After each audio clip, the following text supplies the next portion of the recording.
May I come in, sir? Come in. Good afternoon, sir. Please be comfortable. Sit down, Shikha Ranjan. Thank you, sir. You are Shikha Ranjan. Yes, sir. Well, now you find that I'm a student of economics. Yes, sir. Well, current economic situation of India, have you applied your mind? Sorry, sir. Pardon. Current economic situation in India, Yes, sir. you are aware of it somewhat? Yes, sir. Now you see, I find lot of praise of economic growth of India. Yes, sir. World is facing economic crisis, but India is in good shape. Yes, sir. My feeling is this is all wrong propaganda and a bubble. India's unemployment is very high. Retail inflation is high. I hope you understand retail inflation. Yes, sir. Okay. Rural economy is being survived by free food grains.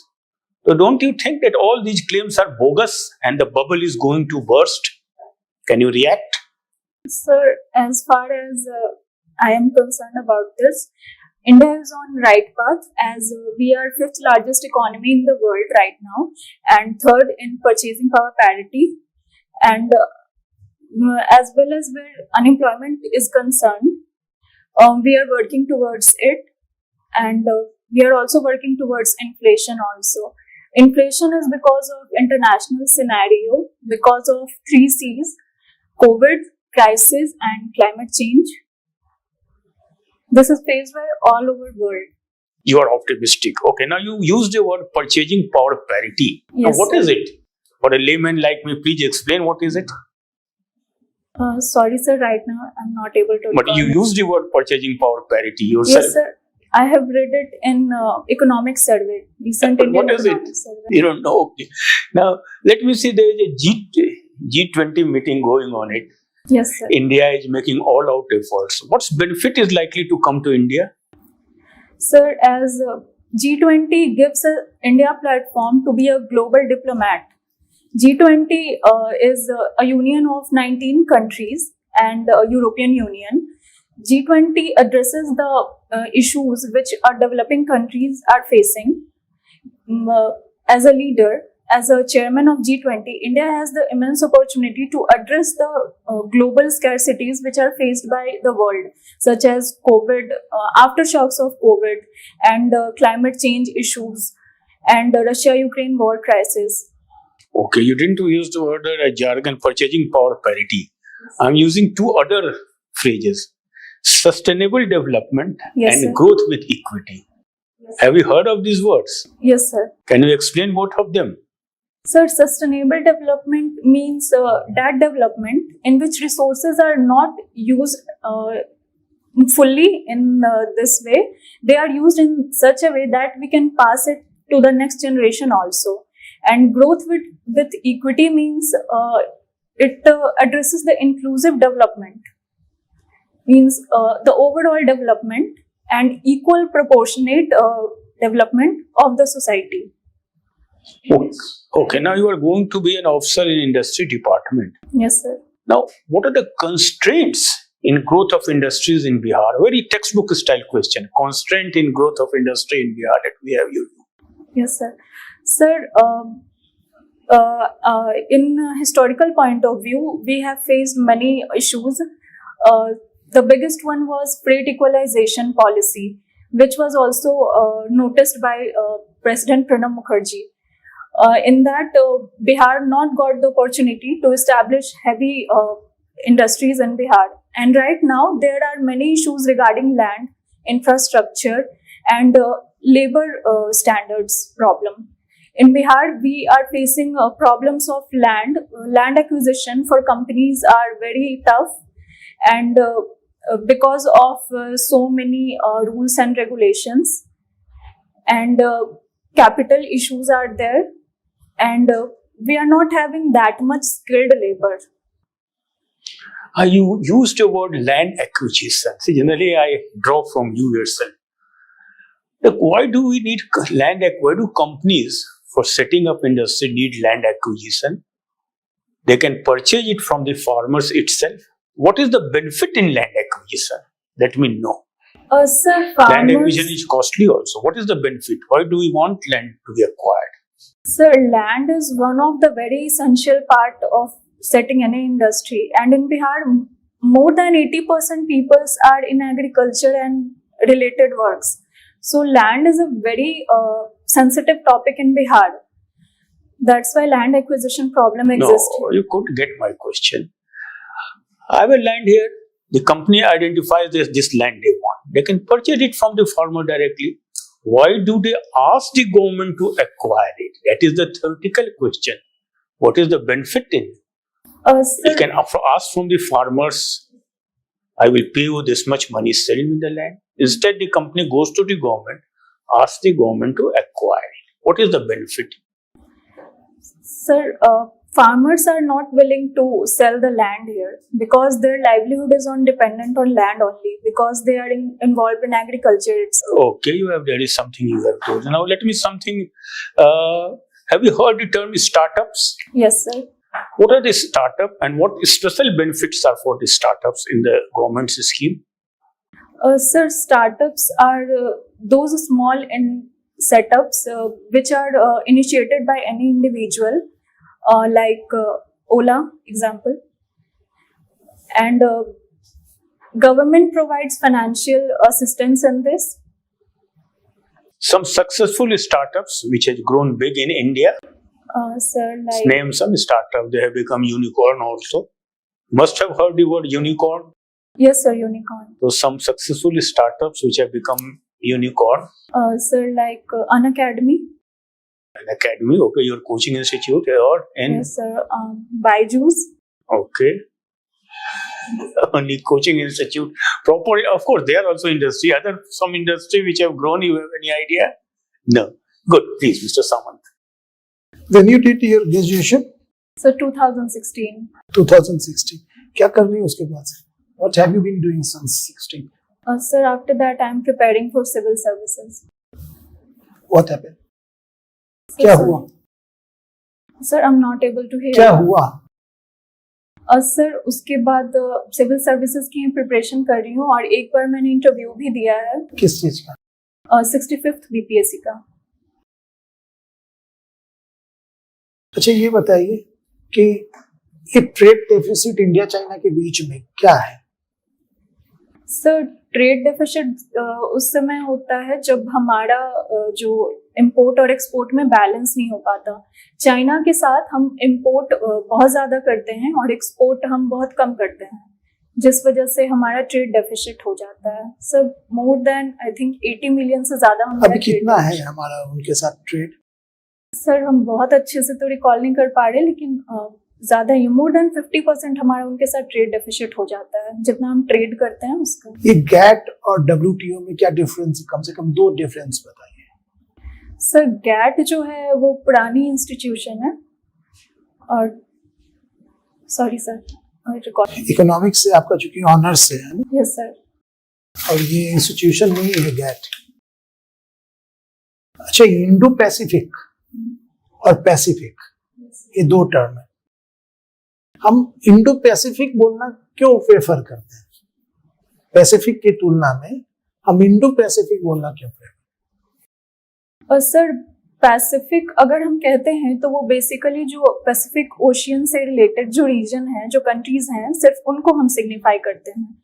लेकिन अगर हम Indo Pacific बोलते हैं तो including Indian सब continent, जो कि एक वाइड एस्पेक्ट प्रोवाइड करता है. और आज के टर्म में जो कंपनीज हैं जैसे यूएस कंट्रीज हैं, सर बेसिकली इंडिया के लिए फायदा है और ये वर्ल्ड के लिए भी फायदा है कि वर्ल्ड जो है बेसिकली जो डेवलप्ड कंट्रीज हैं, यूरोपियन यूनियन एंड यूएसए, वो लोग चाइना को काउंटर करना चाहते हैं, जिसके लिए इंडिया उनके लिए एक बहुत अच्छा प्लेटफॉर्म उभर के आ रहा है. और इंडिया के लिए सर ये फायदा है कि हम एक वर्ल्ड लीडर के रूप में चाइना को कैसे काउंटर कर देंगे? इस टर्म से कैसे काउंटर करें? सर, चाइना को हम मिलिट्रली यहाँ पे नहीं, इस टर्म से कैसे कर देंगे? इंडो पैसिफिक से कैसे कर देंगे? सर, बेसिकली इस टर्म से नहीं, लेकिन इसके अंदर जो भी क्वालिटीज हैं उससे. क्या क्वालिटीज है? जैसे मिलिट्री पॉइंट ऑफ व्यू से अगर देखा जाए तो यहाँ पे जो बिग कंट्रीज हैं वो अपना यहाँ पे मिलिट्री सेटअप कर रही हैं. आप जानती हैं इसके बारे में या फिर इधर उधर घूम रही है? अच्छा ये बताइए, मल्टीलेटरल, बाइलेटरल एंड प्लूरिलेटरल, इस तीनों में क्या डिफरेंस? सर मल्टीलैटरल और बायलैटरल तो थोड़ा बहुत आइडिया, प्लूरीलैटरल का उतना आइडिया सुना नहीं है। नहीं सर। अच्छा, यूरोपियन यूनियन और other blocks of the world, इसमें क्या डिफरेंस है और कैसे यूरोपियन यूनियन जो है यूनिक है? सर यूरोपियन यूनियन जो है वो 19 कंट्रीज का एक ग्रुप है। Sorry sir, so sorry sir. European union जो यूरोप है वहाँ के कंट्रीज का एक ग्रुप है जिसमें से ब्रिटेन निकल चुका है अब, और वो लोग जो हैं हर चीज़ अपना साथ में करते हैं। उनका एक ही करेंसी होता है यूरो, वो उसी एक चीज़ को फॉलो करते हैं। डिफरेंस क्या है दूसरे ब्लॉक्स के साथ? क्या डिफरेंस? क्योंकि इकोनॉमिक्स की है और काफी इंपॉर्टेंट चीज है, सब इकोनॉमिक्स से ही जुड़ा हुआ, कुछ भी आपसे इधर उधर का नहीं पूछा गया। Sorry sir. हॉबी आपका क्या है? Sir gardening of non flowering plants. क्या है ये? सर वैसे प्लांट्स को हम लगाना पसंद करते हैं जिनमें फूल नहीं आते, जैसे अरेका पाल्म हो गया, एलोवेरा, फिर स्नेक प्लांट, ये सब। क्या फूल क्यों नहीं लगाती क्या? सर क्योंकि फूल वाले पौधों में ज्यादा ध्यान देना पड़ता है और उतना समय नहीं मिल पाता। अच्छा सर। अच्छा, सीखा आपने पटना विमेंस कॉलेज से किया है ना? कब किया आपने? 2016 में। 16। तो उससे अब तक क्या कर रहे हैं?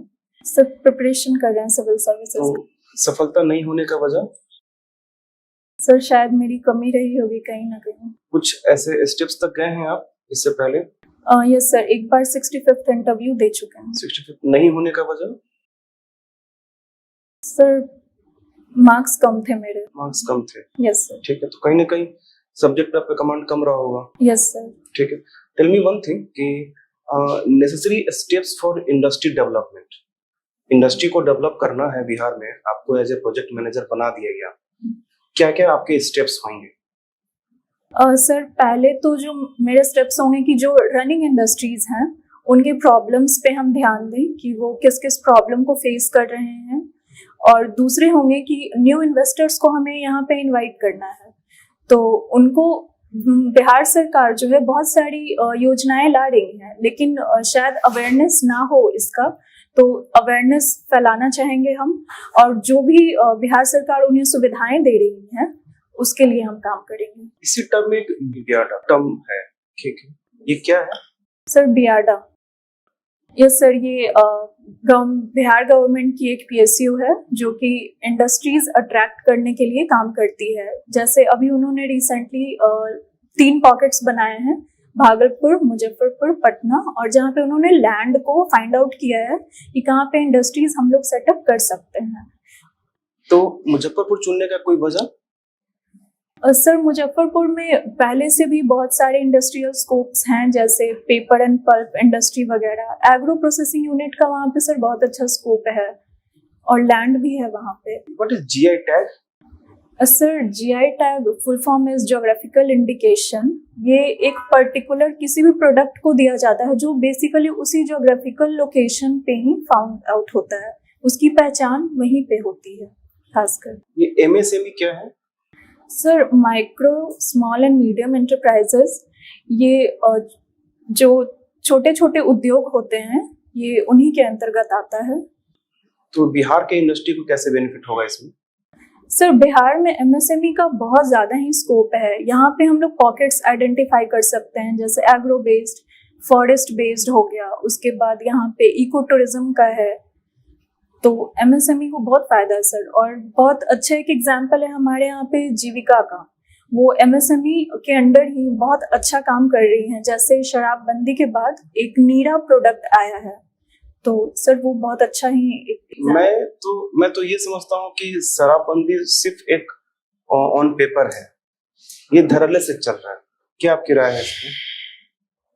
सर शराबबंदी बहुत लैंड पे भी है, लेकिन सर कुछ प्रॉब्लम्स हैं हमारे यहाँ पे कि हम ऐसे स्टेट से घिरे हुए हैं जहाँ पे शराबबंदी नहीं है, और वहाँ से मूवमेंट होता है लोगों का, तो सर तभी थोड़े फॉल्ट्स हो जाते हैं। लेकिन शराबबंदी बहुत हद तक बिहार सरकार इसमें सक्सेसफुल रही है, और बहुत सारी कंपनीज हमारे यहाँ पे इसको स्टडी भी कर रही हैं। 2 ऐसे प्रोजेक्ट का नाम बताइए जो बिहार गवर्नमेंट के द्वारा चलाया जा रहा हो, इंडस्ट्री पॉइंट ऑफ व्यू से? Sir Bihar industrial investment promotion policy और बिहार स्टार्टअप पॉलिसी 2016 और सर लास्ट ईयर ही आया है leather and handicrafts promotion policy. Do you know about ethanol project? Sir sorry. Ethanol project, yes sir. What is it? Sir, ethanol project is basically to establish ethanol factories in Bihar. And ethanol is a substance which is blended with petrol to cut the carbon consumption. Okay, how much percentage we are adding it? So right now we have achieved the target of 10% and our next target is to blend 20% of it. Do you know about what is surrogacy? Surrogacy. Surrogacy. Yes, sir. Sir, surrogacy basically to rent different women to give birth to child. Okay. अभी हम लोग ये सुन रहे हैं कि unisex marriage आजकल बहुत news में है, ठीक है? तो एज ए वुमेन आप क्या इस पे आपका विचार है? इज इट राइट और रॉन्ग? सर ये तो अंडर जुडिशियल ट्रायल है. अगर मेरा पर्सनल विचार हो तो सर ये अपनी सबकी अपनी फ्रीडम है, लिबर्टी है. ठीक है, तो आपका इस पे क्या विचार है आपका खुद का? ये सही है या गलत है? या फिर इसको लीगल घोषित कर देना चाहिए? सर कुछ कंट्रीज में तो ये लीगल है. ये तो हमारी जुडिशियल सिस्टम में डिसाइड करेगी कि ये लीगल होना चाहिए या नहीं, वाइडर पर्सपेक्टिव को देखकर. ठीक है, वन लास्ट क्वेश्चन. ये वुमेन एम्पावरमेंट का बहुत ही ज्यादा दुरुपयोग हो रहा है. अब बहुत सारे ऐसे केसेस आए हैं हाई कोर्ट में, सुप्रीम कोर्ट में, जहां पे जो लास्ट डिसीजन ये हुआ कि ये जो वुमेन एम्पावरमेंट का मिसयूज हुआ है. तो क्या आपका परसेप्शन है इस पे? सर जहां तक मेरा परसेप्शन है ये चीज अच्छी चीजों के लिए ही यूज होना चाहिए, क्योंकि जो 50% पॉपुलेशन का है उसका हर जगह भागीदारी बहुत इम्पोर्टेंट है. और ये अपनी अवेयरनेस की बात है कि विमेंस को इस चीज़ के लिए अवेयर होना चाहिए, उस चीज़ को अच्छी चीज़ों में ही यूज़ करना चाहिए, अपने एम्पावरमेंट के लिए, सोसाइटी के वेलफेयर के लिए. Okay, thank you. ठीक है सर. गुड शिखा, आपका इंटरव्यू ओवर हो गया, आप जा सकती हैं. Thank you sir. Thank you.